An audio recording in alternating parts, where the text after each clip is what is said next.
नमस्कार. गटक पूर्व परीक्षेसाठी आपण आता मी काय सुरुवात करू, कशी सुरुवात करू यासाठी आपण आता इथे उभो आहोत.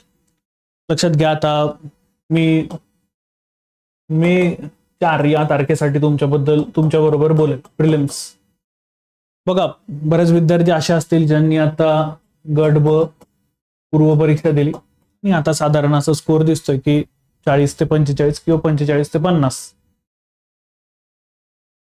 कुठेतरी एक टाइम असतो की जिथे आपण एक्सेप्ट करायला पाहिजे की गडबड आहे, पण आता परत फोकस करायला पाहिजे आणि मागे येऊन माझ्या अभ्यासात काय चुकलं किंवा मी वेगळ्यानं काय करू शकतोय, किंवा मग आता बाबा रे माझ्या हातात 83 दिवस आहेत. फेब्रुवारीचे 22, मार्चचे 31, एप्रिलचे 30. माझ्या हातामध्ये आता 83 दिवस आहेत. तेवढ्या दिवसांमध्ये मी काय करू शकतोय. जर आपल्याला कळत असेल की इतर विद्यार्थ्यांना जेवढे ॲव्हरेज मार्क आहेत तेवढे माझ्या ॲव्हरेजला नाही पोहोचत आहेत, दॅट मीन्स कुठेतरी मी कट ऑफच्या खाली राहतोय. प्रिलिम्सला गपचूप सुरुवात करा.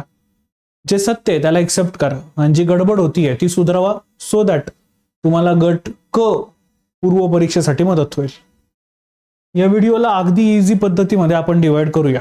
आता व्हिडिओ बघणारे 2 विद्यार्थी असतील ज्यांनी अटेम्प्ट दिलेला आहे अगदी आत्ताचा गट ब किंवा आधी कधीतरी प्रिलिम्स परीक्षा दिलेली आणि असे ज्यांचा पहिला अटेम्प्ट, यांचं काम 2 मिनिटात पुढला संपवतो. हो मंडळी, लो फिर आ गए सब राजी खुशी. यस, पेपर काढ मागच्या वेळेच्या प्रिलिम्सचा.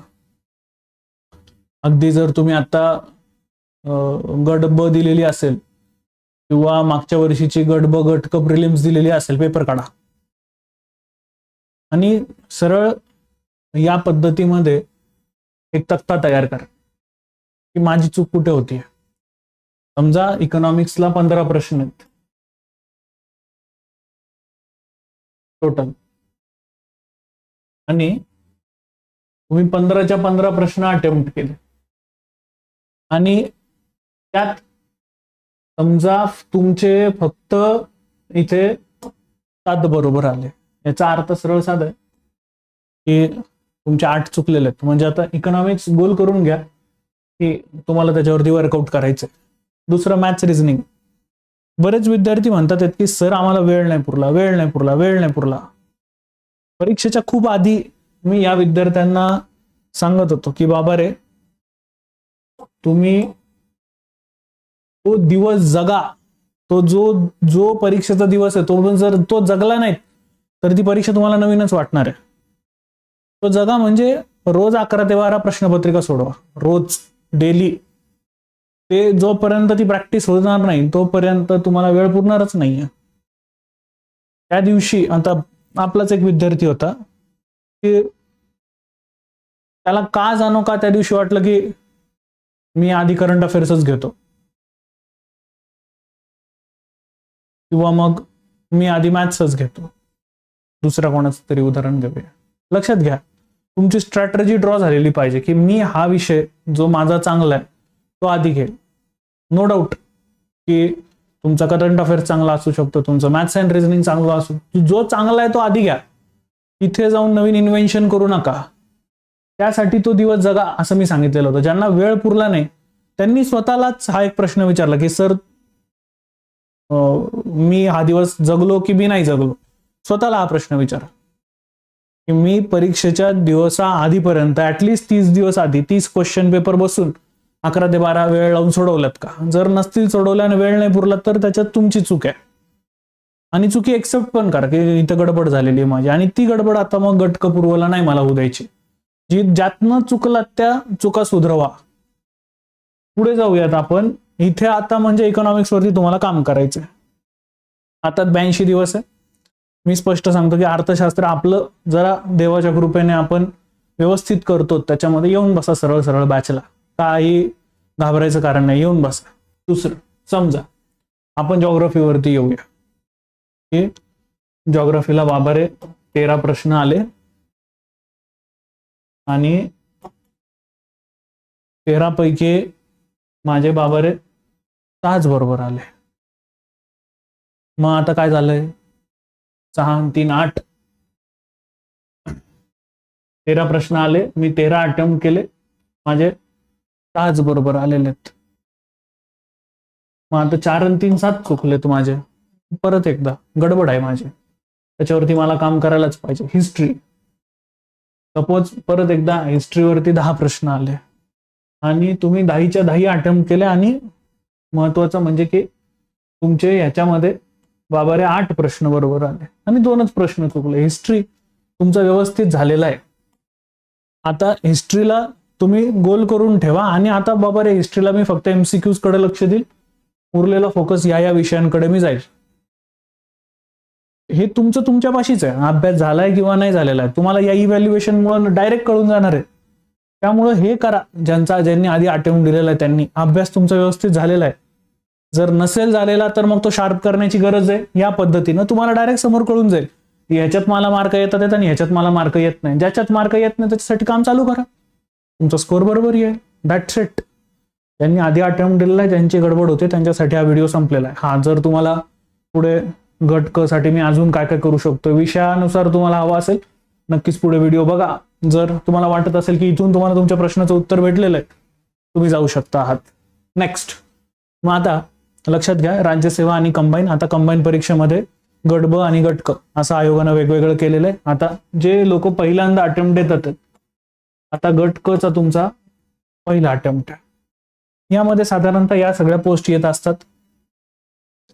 पहिल्यांदा तर मी जे लोक पहिल्यांदा परीक्षा देतात मी त्यांना स्पष्ट विचारलो आवरची तयारी व्यवस्थित झालेली आहे का. त्यांची नसेल झालेली त्यांच्यासाठी आपल्याकडे एक सामर्थ्य 3.0 नावाची बॅच होती. त्याची किंमत आता काहीतरी कमी करून काहीतरी एक 1499 वगैरे केलेली होती. ती बघून टाका. तुम्हाला जर अगदी बेसिक पासून हवी असेल PW ऍप वरती ती बॅच आहे. आता जे विद्यार्थी असे आहेत की त्यांचं ब कड पण झालेलं नाहीये त्यांनी जरा सुरुवातीपासून तयारी करणं गरजेचं आहे. पण आता मग 84 दिवस हातात आहे. मग तेवढ्या वेळामध्ये मी काय करू शकतोय. बेसिक पुस्तकं त्यांची एनलिस्टिंग तुमच्याकडे आहेत. स्वतःचा एक टाइम टेबल बनव. एक टाइम टेबल मी तुम्हाला बनवून दिलेलं आहे. तुम्हाला जर हवं असेल तर ते तुम्हाला सगळ्यात शेवटी भेटून जाईल. ठीक आहे. मग आता मी आधी काय वाचू. सरळ सरळ पहिली गोष्ट म्हणजे अभ्यासक्रम आणि प्रश्नपत्रिका यांच्यापासून सुरुवात करा. ते पहिला अटेम्प्ट देतात त्यांना. या वर्षीच्या प्रश्नपत्रिकांमध्ये ते मी अर्थशास्त्र शिकवतो त्यातनं मी तरी तुम्हाला सांगू शकतो की आयोगाचा जो पॅटर्न आहे तो रिपीट मारला जातोय. मग आता त्यासाठी बाबा रे मी PYQ व्यवस्थित बघतो, PYQ व्यवस्थित सोडवतो, त्यांच्यावरती माझा हँड व्यवस्थित ठेवतो. मला माझे जे अभ्यासक्रम आहे तो डायरेक्ट तोंडपाठ पाहिजे. तिथं दिसतंय मला या गोष्टींवरती मला प्रश्न विचारला जाणार आहे त्या गोष्टी माझ्या व्यवस्थित झाल्याच पाहिजे. तर पूर्व आणि मुख्य आता तुमचा फोकस हा फक्त पूर्व आणि पूर्ववरती असला पाहिजे. 83 days to go. बिलकुल त्या मेन्सच्या नादाला लागू नका. इंग्लिश मराठी आणि उरलेले पार्ट नंतर करत बसू. आपल्याला जे पहिल्यांदा पेपर देतात त्यांनी लक्षात घ्या पूर्व परीक्षा ही 100 मार्कांची असते. मी तुम्हाला सांगितलं ते मेन्सचा पार्ट आता मी सगळा सोडूनच देतोय. इथे जे लोक पहिल्यांदा पेपर देतात ते नीट लक्षात घ्या. रिअल गेम इज की हे 100 प्रश्न तुम्हाला 60 मिनिटात सोडवायचे. हा आहे रिअल गेम. तसं मी आधी सांगितलेलं होतं ज्यांचा आधीपासून बाबा रे प्रिपरेशन झालेलं आहे ज्यांनी आधी अटेम्प्ट दिला त्यांना इथंच सगळ्यात मोठी गोची होती. ती काय तर हे 100 प्रश्न 60 मिनिटात कसे सोडव. हे सगळे MCQ आहेत. वरती प्रश्न आणि खाली त्याचे 4 पर्याय. तर तुम्ही लोक आज पहिल्या दिवसापासून एक नीट लक्षात घ्या की स्वतःची एक क्वेश्चन बँक बनवायला तयार करा. रोज 11 ते 12 काही होऊ दे तिकडं जग उलट पालट झालं तरी चालेल मी क्वेश्चन पेपर सोडवणार म्हणजे सोडवणार. रोज 11 ते 12 हे करा, नक्की करा. बघा मी एक खूप छान गोष्ट सांगतो तुम्हाला. आपण 80 दिवस धरूया हातामधले आणि जर रोज तुम्ही 100 प्रश्न सोडवणार असाल तुमच्याकडे 8000 क्वेश्चन्सची एक क्वेश्चन बँक तयार होते. जर सुरुवात आजपासून कराल तर शुभच्च शीघ्रम. लवकरात लवकर करा. वाट बघत बसू नका. लगेचच्या लगेच सुरुवात करा त्या गोष्टीला. निगेटिव्ह हँडल करणं एक खरंच महत्वाची गोष्ट आहे. काही लोक डायरेक्ट गोळे मारून येतात. तसं करू नका. बघा जेवढे नापास होतात ना त्यांच्यामध्ये खरं ज्यांनी खरंच अभ्यास केलेला आहे आणि तरी पण त्यांना मार्क आलेले नाही आहेत ते नापास झालेत ना 1, 2 आणि 3 मार्कांनी. त्यात निगेटिव्ह हँडल करणं खूप जास्त महत्वाचं आहे. निगेटिव्ह तुम्हाला दोन्ही पद्धतीमध्ये हँडल करायचे. जेव्हा तुम्ही प्रश्नपत्रिका सोडवायला लागाल तेव्हा तुम्हाला कळूनच जाणार आहे की आता समजा एक प्रश्न आहे ए बी सी आणि डी, त्याचा ऑप्शन आहे. सोडवत असताना तुम्हाला हे कन्फर्म आहे की सी आणि डी, माफ करा, बी आणि सी त्या प्रश्नाचं उत्तर नाहीच आहे, ए आणि डीच आहे. इथे तुम्ही 100% रिस्क घ्या. परमिटेशन कॉम्बिनेशन प्रोबॅबिलिटीचा नियम सांगतो की बाबा रे, तुम्ही असे 10 प्रश्न आधी सोडून देत होतात, तुम्हाला 0 मार्क मिळत होते. यांच्यातनं जेव्हा तुम्ही पुढे जाल तेव्हा 5 बरोबर येतील आणि 5 चुकतील परमिटेशन कॉम्बिनेशनच्या रूल नुसार. आधी तर तुम्हाला 0 मार्क मिळत होते ना. इथे निगेटिव्ह जरी केले, 1/4 निगेटिव्ह जरी झाले तुमचे, तरी 1.25 मार्क निगेटिव्ह होतं. 3.75 मिळतात. 3.75 म्हणजे तुम्ही खूप पोरांना पाठीमागे ढकलणार आहात. त्यामुळे निगेटिव्ह पण करत असताना थोडं विचार करून निगेटिव्ह करा. 0.25 1/4. जर तुमचा 4 प्रश्न चुकले की तुमचा 1 बरोबर गुण जो आहे तो वजा होणार आहे. तुम्ही जर समजा एखाद्याचं उत्तर दिलंच नाहीये तर काय ते त्यावेळेला तुम्ही अनुत्तरित असेल तर अशा वेळा नकारात्मक गुणाची पद्धती नाहीये. 2 गोल काळे केलेले असतील, आपण गोल काळा केला आणि हा पण गोल काळा केला, एखाद्या प्रश्नाची एकापेक्षा जास्त उत्तर निगेटिव्ह होणार आहे तुमचं. आता जर समजा हे सगळं इम्प्लिमेंट करत असताना एखाद्या मुलाला 52.25 असे मार्क आले तर हे 52.25च कन्सिडर केले जाईल. त्याच्यानुसार आयोग कट ऑफ पण लावणार आहे. तर हे बघा, प्रिलिम्सचा हा तुमचा सिलेबस आहे. इतिहास, इथे लक्षात घ्या इतिहासाचे 3 भाग येत असतात, प्राचीन, मध्ययुगीन आणि आधुनिक. हे आपल्याला वरचे 2 करायचेच नाही, आधुनिक आपल्याला बघायचं. स्पेशली याच्यात महाराष्ट्राचा संदर्भ मोठ्या प्रमाणामध्ये आहे. तर परवाच्या गट ब पूर्व परीक्षेमध्ये आपल्याला सूतगिरणीवरती प्रश्न आलेला होता. ते मॉडर्न इंडियावाला पार्ट आहे. नेक्स्ट, भूगोल. पृथ्वी, जगातील हवामान विभाग, हवामान, अक्षांश, रेखांश यांच्यावरती मागल्या 2 वर्षाखेरीज डायरेक्ट प्रश्न होता की इंग्लंडला एवढे वाजलेले होते तर आपल्या इथे त्या वेळेला किती वाजतील, किंवा अमेरिकेत त्या वेळेला किती वाजलेले असतील. अक्षांश, रेखांश. महाराष्ट्र, त्याचे जमिनीचे प्रकार, पर्जन्यमान. आय थिंक लॅटराइट सॉइल वरती रिसेंट क्वेश्चन आलेला होता. पर्जन्यमान, प्रमुख पिकं, नद्या, शहर, उद्योगधंदे इत्यादी. उद्योगधंद्यांवरती आता ते विच इज इंडियाज महाराष्ट्रातली पंचतारांकित औद्योगिक वसाहत कोणती, तो डायरेक्ट प्रश्न होता. बघा, म्हणजे सिलेबसचा अभ्यास व्यवस्थित पाहिजे. अर्थशास्त्र हा माझा विषय. मी तुम्हाला डंके की चोट पे मैं कह सकता हूं, येऊन बसा, माझे लेक्चर्स व्यवस्थित करा, तुम्हाला अर्थशास्त्र व्यवस्थित जाईल. जबाबदारी माझी, तुम्ही येऊन बसा. भारतीय अर्थव्यवस्था, राष्ट्रीय उत्पन्न, या वेळेला पूर्व परीक्षेत डायरेक्ट 2 प्रश्न होते. जीडीपी, जीएनपी, शेती डायरेक्ट क्वेश्चन होता. उद्योग डायरेक्ट क्वेश्चन. परकीय व्यापार, बँकिंग, लोकसंख्या. ओएमओ वरचा क्वेश्चन होता, ओपन मार्केट ऑपरेशन, बँकिंग कडे जात असताना. लोकसंख्या डायरेक्ट क्वेश्चन होता. दारिद्र्य, बेरोजगारी, मुद्रा, राजकोषीय नीती इत्यादी. बजेट, मागच्या वर्षीच्या बजेटवरती क्वेश्चन होता. नेक्स्ट, अर्थसंकल्प, लेखा परीक्षण इत्यादी. चालू घडामोडी, हे बघा, आता इसमें आयोग का कोई हाथी नहीं पकड़ सकता है, अशातला प्रकार झालेला आहे. पण सेफर साइड, जर तुम्ही आता 2025 ची परीक्षा देत असाल, मी सजेस्ट करेन की बाबांनो, परीक्षा पोस्टपोन झालेली होती, त्यामुळे मग आता करंट अफेअर्सच्या बाबतीमध्ये विचार करायला गेला तर 2024चं करंट अफेअर्स तुम्ही व्यवस्थित केला पाहिजे. जो ट्रेंड आता गट ब वरनं दिसतोय त्यात साधारण मिड 23 पासून सुरुवात केली आणि 24 पर्यंत आलात. डन, बस झालं तेवढं. राज्यशास्त्र आपण बोलणार आहोत, याच्याविषयी काय करायचं ते. विज्ञान, कदाचित जर तुम्ही आपल्या फिजिक्स वालावरती आपल्या अनिल कोलते सरांना किंवा आपल्या हनुमंत तांडे सरांना फॉलो करत असाल तर बेस्ट आहे. त्यांच्या दोघांच्या बाहेर गोष्टी गेलेल्या नाहीयेत. अंकगणित आणि बुद्धिमत्ता मी तुम्हाला सजेस्ट करेन की तुम्ही परत बघा, याच्यात जो प्रॅक्टिस करतोय ना त्यालाच मार्क मिळत आहेत. मी पुढे एक टाइम टेबल तुमच्यासाठी सर्वात शेवटी बनवून ठेवलंय. मी त्याच्यात सांगतो की रोज 1 तास तुम्ही याची प्रॅक्टिस करा. जो प्रॅक्टिस करेल त्यालाच याच्यात मार्क येतील. टिप्स अँड ट्रिक्सने मार्क येत नाहीयेत, हे या वेळेला सुद्धा सिद्ध झालेलं आहे. आयोग कोणत्या गोष्टी कुठे टाकतोय ह्या टिप्स अँड ट्रिक्सने नाही होऊ शकत. रोजची प्रॅक्टिस करत असेल त्याचेच प्रश्न सुटणार आहेत, अन्यथा प्रश्न सुटणार नाहीयेत. इतिहास, तुम्ही बघा, बेसिक गोष्टींवरती क्वेश्चन्स आलेले. काँग्रेस, त्याचे अधिवेशन, अध्यक्ष, त्यांचं काम. सर्व गव्हर्नर जनरल, सर्व व्हाईसराय त्यांची कामं करून ठेवा. डायरेक्ट क्वेश्चन आहे. 1857 आता परत परत अधोरेखित होतं. या गट ब पूर्व परीक्षेला सुद्धा आपल्याला ते अधोरेखित झालं की बाबा रे 1857चा उठाव खूप जास्त महत्वाचा आहे. त्याची कारण, परिणाम, सहभागी लोक आणि त्यांचे नेतृत्व, डायरेक्ट क्वेश्चन्स आहेत या घटकावरती. आता जर हे बघा, मी जो फोकस करतोय की येत्या बाबा रे माझ्याकडे 80 दिवस बाकी, तेवढ्या वेळात मी काय करू, हे करा. विषयानुसार ते पण करून देतो तुम्हाला. स्वातंत्र्य चळवळीतील सर्व संघटना, त्यातील सहभागी लोक, अगदी समाज संघटना, त्यांची स्थापना, आयोगाला फॅक्ट्स खूप जास्त आवडतात, तोंडपाठ करा. गांधीजी, त्यांच्या चळवळी, डायरेक्ट क्वेश्चन आहेत. जहाल चळवळींवरती क्वेश्चन्स आहेत. सर्व काउन्सिल, चार्टर आणि भारत सरकारचे कायदे, डायरेक्ट क्वेश्चन्स आहेत. पाठच करून टाका, त्याला सोडूच नका मागे. इतिहासाचे हे हायलाइटेड पॉइंट्स आहेत ज्यांच्यावरती परत परत क्वेश्चन रिपीट होतात. नो डाऊट अख्खा इतिहास आपल्यासाठी महत्वाचा आहे, पण हे हायलाइटेड पॉइंट आहे. जर मला वाचायचं असेल, मला वेळ द्यायचा असेल, मी यांच्याकडे नक्की वेळ देईल. भूगोलाबाबत बोलायचं ठरलं ना, तर भूगोल कुठे कुठे इकॉनॉमिक्सला पण मिक्स होऊन जातं.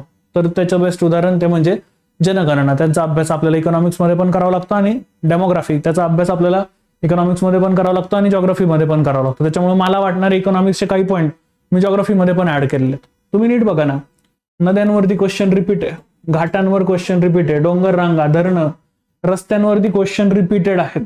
जनगणना हा तर एकदम फेवरेट पार्ट आहे त्याचा. मित्रांनो, महाराष्ट्र आणि भारत, ते मी जिथं जेव्हा जर तुमच्याशी मी जनगणना बोलतोय ना, तर त्या कॉन्टेक्स्ट मध्ये दोघांचाही अभ्यास तुम्ही सगळ्यांनी नक्की करून ठेवा. ठीक आहे, महाराष्ट्र आणि भारत दोघांचाही अभ्यास तुम्ही नक्कीच करून ठेवा. ठीक आहे. नेक्स्ट आहे पुढे मृदा, त्याचे प्रकार, पीक, त्यांचे आजार, त्याच्यावरती उपाययोजना. नेक्स्ट आहे विशेष फोकस, महाराष्ट्रातल्या नद्या. हे म्हणजे आयोगाचा एकदम फेवरेट पॉइंट झालेला आहे सध्या. विमानतळांवरती आपल्याला क्वेश्चन दिसतात आहेत. मागे चिखली विमानतळावरती क्वेश्चन विचारला गेलेला होता, आताही परत एकदा विमानतळांवरती क्वेश्चन रिपीट आहेत. क्रिकेट, त्यांचे ग्राउंड, त्यांना दिलेली नावं. त्याच्यानंतर मृदा, त्याचा प्रकार आपण करायची तिकडे घेतलेला असावा. पीक आणि त्याची पद्धती. ओके, पीक आणि पद्धतींवरती पण क्वेश्चन डायरेक्ट आहेत. मी तुम्हाला सजेस्ट करेन हे व्यवस्थित करून टाका. स्पेशली माझ्या निदर्शनामध्ये हे नक्की आलेलं आहे की मुख्य परीक्षेचा जर अभ्यास तुमचा व्यवस्थित झालेला असेल ना, तर पूर्व परीक्षेला तुम्हाला जरा इझी जाते. बघा, म्हणजे आपल्या ह्या वेळेला जेवढे फाउंडेशन बॅचचे विद्यार्थी होते त्यांच्याशी जेव्हा 1-on-1 डायरेक्ट डिस्कशन झालं, त्यांनी सांगितलंच आहे की सर, जेव्हा आम्ही आता मुख्य परीक्षेचा अभ्यास केला, म्हणजे आता ह्या सगळ्या विद्यार्थ्यांचे जे मी तुम्हाला उदाहरण देतोय ना, ते 50+ आहेत. त्यांचं मत आहे की सर, आम्ही मुख्य परीक्षेचा अभ्यास व्यवस्थित केला होता, आम्हाला प्रिलिम्सला इझी केलेल्या आहेत गोष्टी. दॅट्स वाय मी सजेस्ट करतोय मुख्यचा अभ्यास व्यवस्थित असू द्या. बघा, तुम्हाला प्रिलिम्सला फायदा होईल त्या सगळ्या गोष्टींचा. नेक्स्ट इकॉनॉमिक्स, परत एकदा बाय हार्ट मी तुम्हाला सांगतोय, म्हणजे जा आणि चेक करा तुम्ही. आपले जे क्वेश्चन्स आहेत, जी आपण सिरीज घेतलेली होती मॅरेथॉन, त्यातनं देखील काही क्वेश्चन डायरेक्ट रिपीट झालेले आहेत. MRTP मी सांगितलेलं होतं, हे आयोगाचा आवडतीचा कार्यक्रम आहे, त्याच्यावरती क्वेश्चन येतील. हा, नो डाऊट काही पद्धती अशा पण होत्या ज्याच्यावरती क्वेश्चन हा फिरून फारून विचारण्यात आलेला आहे, शब्द वेगवेगळे वापरले गेलेले आहेत, ते होणारच आहे. त्यामुळे मी काय 100% गॅरंटी घेत नाही की हेच आहे आणि ह्याच्यावरच. पण हो, मी हे नक्की सांगू शकतो तुम्हाला की जर तिथे 15 प्रश्न दिसतात तर 10-12 प्रश्न आपण आरामात व्यवस्थित आपल्या सत्रांमधनं कव्हर करू शकतो. आपल्याला जर इथे 7-8 विषय असतील आणि सगळ्यातनं आपल्याला एवढे जरी मार्क आले तरी कट ऑफ पेक्षा आपण खूप पुढे जातोय. अर्थशास्त्र आपले सेशन्स करा, त्याच्या बाहेर वेगळं काही करू नका, एवढं मी तुम्हाला नक्की सजेस्ट करेल. आपल्या PW ऍप वरती माझा एक कोर्स तुम्हाला फ्री सुद्धा मिळून जाईल. आता फक्त त्याची व्हॅलिडिटी आहे का नाही ते एकदा बघणं गरजेचं आहे. तुम्ही त्यावेळेला एनरोल केला असेल तर आतापर्यंत तुमच्यापर्यंत तो राहील, नसेल तर मग तो आता गेलेला असेल.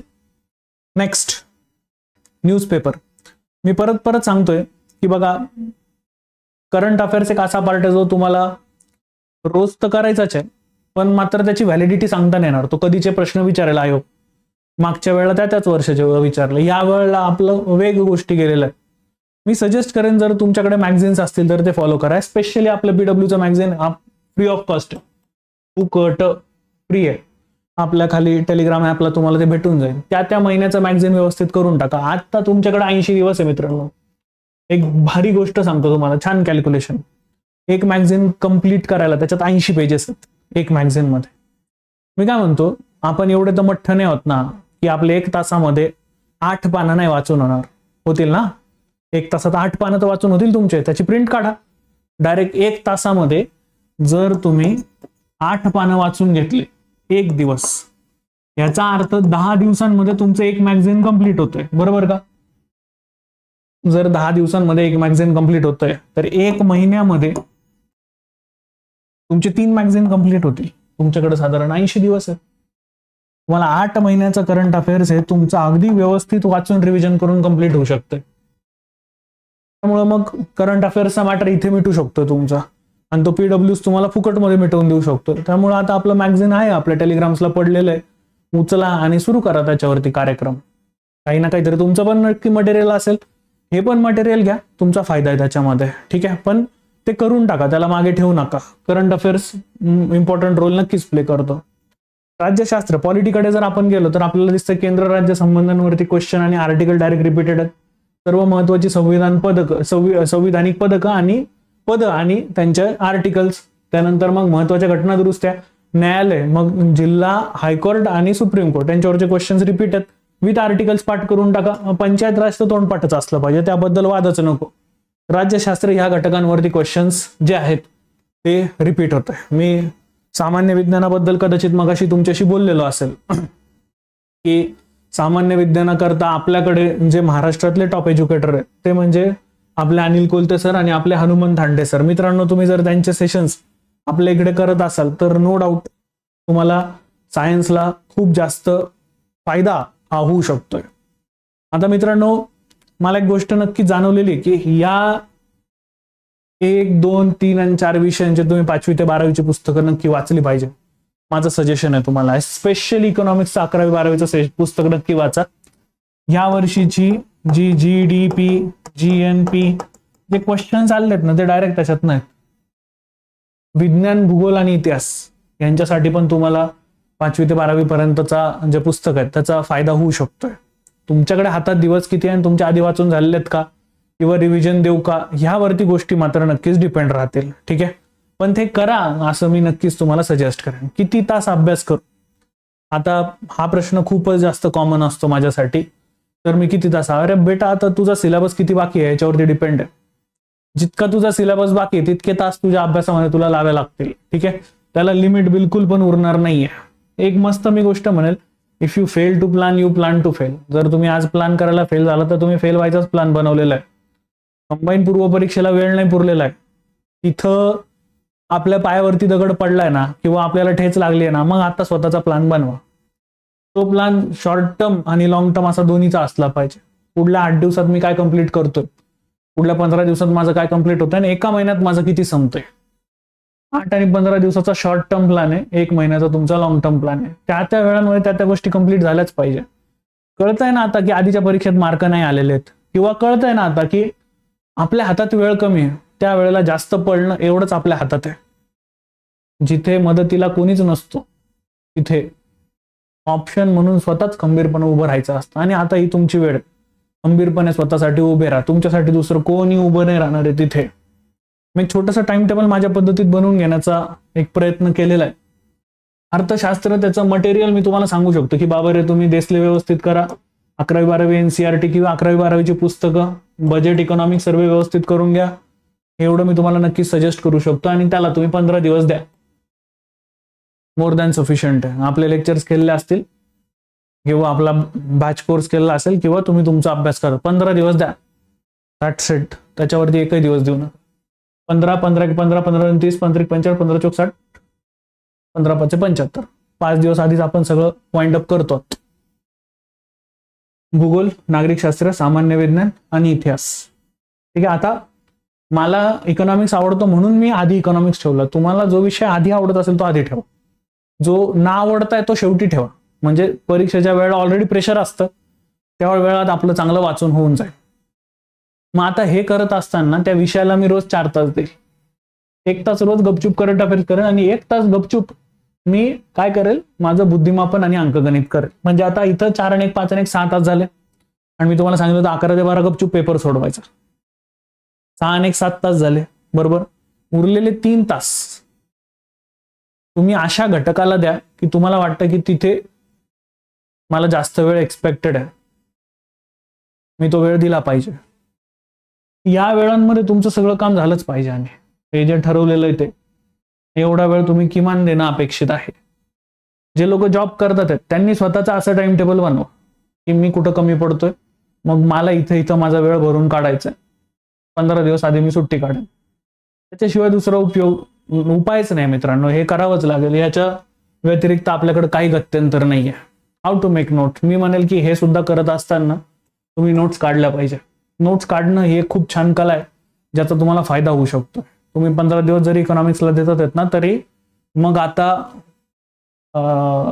तुम्ही रनिंग नोट्स काढल्या पाहिजे.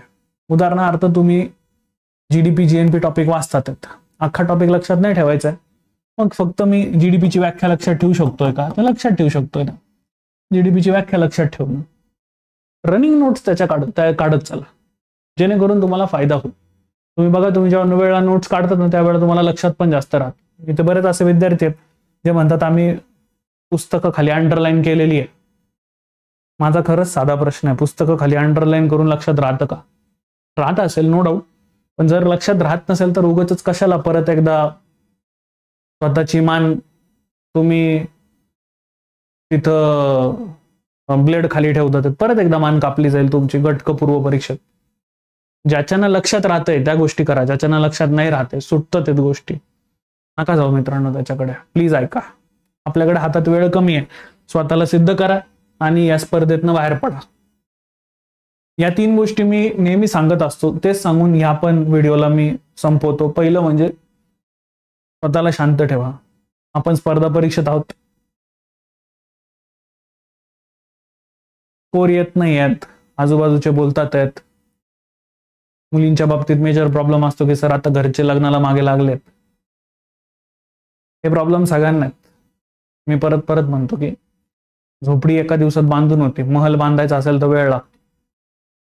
हे काम असं आहे ज्याच्यात तुम्हाला वेळ द्यावाच लागेल. कुठेतरी स्वतःला पण एक डेडलाईन टाकून द्या की ही गटक पूर्व माझ्यासाठी शेवटची, नाही झालं तर काहीतरी दुसरं बघेल इथपर्यंत, म्हणजे तो अभ्यास व्हायला जरा मदत होईल तुम्हाला. स्वतःला शांत ठेवा आणि त्या ध्येयाकडे स्वतःला प्रेरित करा. दुसरं, पॉझिटिव्ह लोकांच्या संपर्कात राहा. बऱ्याच वेळेला मी म्हणत असतो की why you should join a class, हा क्लास लावायचा. त्याचं कारण एक असतं की तुम्ही रोजच्या रोज जर संपर्कात राहाल, ह्याचं हे चालू आहे, ह्याचं हे चालू आहे, ह्याचं हे चालू आहे, आणि बाबा एक अभ्यास करत राहा, तुमच्या मागे कोणतरी टुंगणं लावून ठेवलं ना, तुम्ही बरोबर काम कराल आणि ही पॉझिटिव्हिटी तुम्हाला कामात मदत करेल. निगेटिव्ह लोकांच्या संपर्कात राहू नका, बिलकुल नका. तुमच्या स्वप्नांवरती ज्यांना विश्वास आहे त्यांच्यासोबत राहा. नेक्स्ट, स्वतःला वेळ द्या. किमान 1 तास रोज सकाळी ऍटलिस्ट चालायला जा. स्वतःशी बोला. जगातले सर्वात बेस्ट व्यक्ती तुम्ही आहात आणि तुम्ही स्वतःशीच बोलत नाही, प्रश्नांचे सोल्युशनच मिळणार नाही तुम्हाला जोपर्यंत तुम्ही स्वतःशी नाही बोलणार. लास्ट, खूप व्यवस्थित सांगतोय की बाहेरच्या जगातले इंजेक्शन घेणं बंद करा. ते तुम्हाला खूप टेम्पररी मदत करतील. लॉंग टर्म मदत हवी असेल तर स्वतःच्या मधली मशाल स्वतःला जाळावी लागेल. ज्या दिवशी ती जाळायची कशी हे तुम्ही शिकलात. तुमच्या या सर्व परीक्षेसाठी PW कडून तुम्हाला खूप साऱ्या शुभेच्छा. छान अभ्यास करा. थँक्यू. जय हिंद, जय महाराष्ट्र.